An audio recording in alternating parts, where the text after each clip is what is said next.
इन्हें इन तेंगना की कोशिश नरकदन कि नमागे एका से पूजा नना चाहिए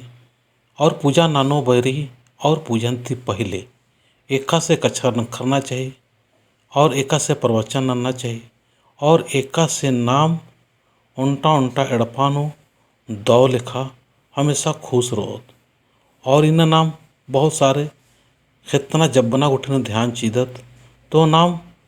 एड़पान आर के एका से क्षेत्रोत और जब्बोत और अगर दुख और तकलीफ मनी तो एड़पान आलन एका से नाम खेतोत जब्बोत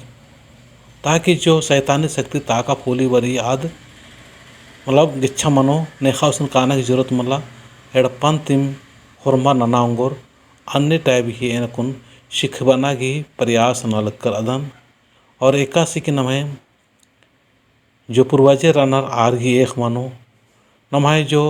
पद्दा खेपान देवी देवतारी आबड़ा की एक मानो और नमाय सबसे कुआ एक ही जरूरत रही धर्मेश की जो कि आदि की शक्ति थ्रू हुर्मी चल रही तो आबड़ा उठने इन तेंगना की कोशिश न करदन कि इन्ना हुर्मी चीजन हुर्मी एड़पन तरंटा उंटा आलर नाना सकोर और शैतानी शक्ति खेदोर अन्य एन सिखवाना की कोशिश न करदन। जय धर्मेश।